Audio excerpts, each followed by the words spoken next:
on both sides of the sinkhole to monitor the quality, the presence of gas in the shallow aquifer, but also the quality of the water in the deep aquifer. So we will be mobilizing contractors as soon as we get all landowner access agreements in place that allow us to come on the property. I know that we submitted some plans for directive number 4, the upgraded seismic array, and we're in discussions with DNR presently on those to finalize plans and to get that all there. There's been some field equipment installed on that already, but there's more to come. And then lastly, there's people back in Houston and here in Louisiana working right now on finalizing the plans for directive number 6, which is to gather updated geoseismic information to better define what the salt dome looks like on the western flank. So that work's underway, and that plan's due. It's supposed to be submitted later today. So that's there's a lot of activity, a lot of effort. I think we're making good progress. We all wish the progress was going faster and more, but we are making progress. So with that, I'll turn it back over. And everybody's going to be here till the end. If we lock the doors, nobody can leave. Okay, next is the science work group. Chris Knott.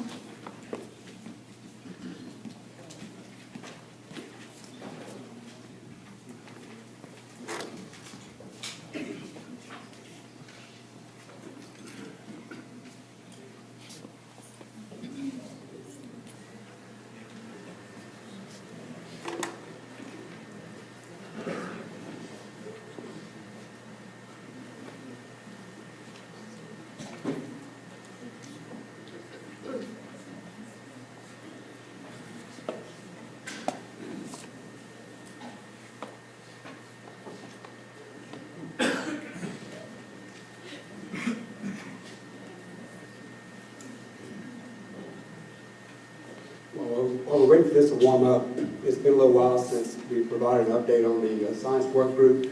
So I just have a real brief presentation to let you know what we've been up to since the last time I made a presentation.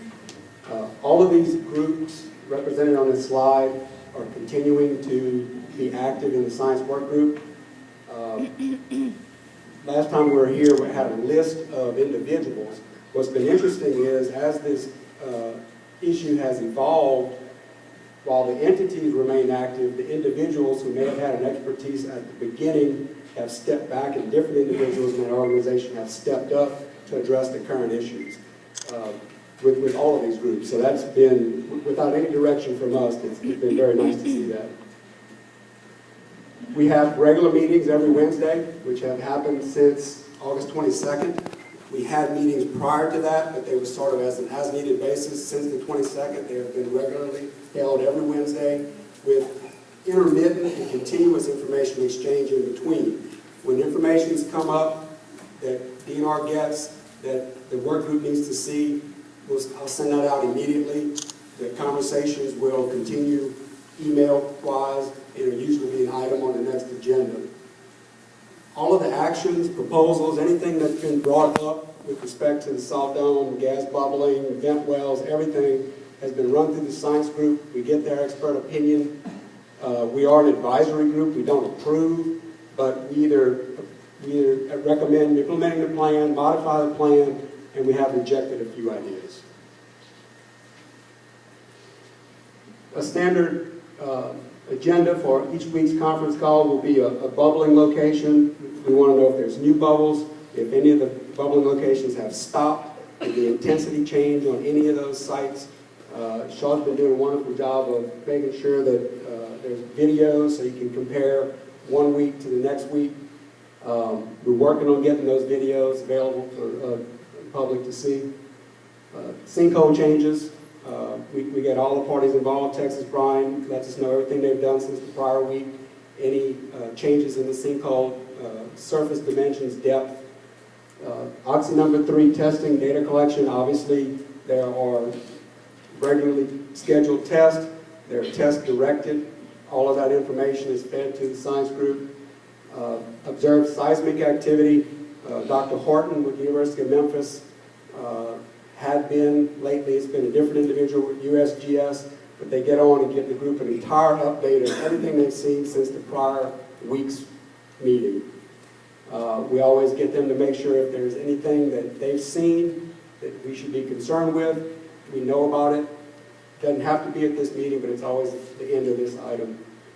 The aquifer observation, vent wells, geoprobes, obviously that's where everything, activity is going. We want to try to get the gas out the aquifer. And the last item is any issues that come up. We've had individuals that have brought issues up at the science group that ends up being a whole interesting item on the agenda because you just don't know what people have been thinking about since the last time we got together. And I had a slide the last time where we talked about what were some of the possible causes. Obviously, we have scratched off the salt dome movement, the regional tectonic activity, and the failed casing. There's no evidence of that. The salt caprock failure, that one's still in question. Some people believe that that salt caprock may have failed when that gas and oil went to the surface with the sinkhole. We won't know that until we get additional seismic on the west side. We do know the caverns failed. We do know that we have natural gas and oil seepage into the cavern and up the western flank outside of the dome. And with that, that's the brief update.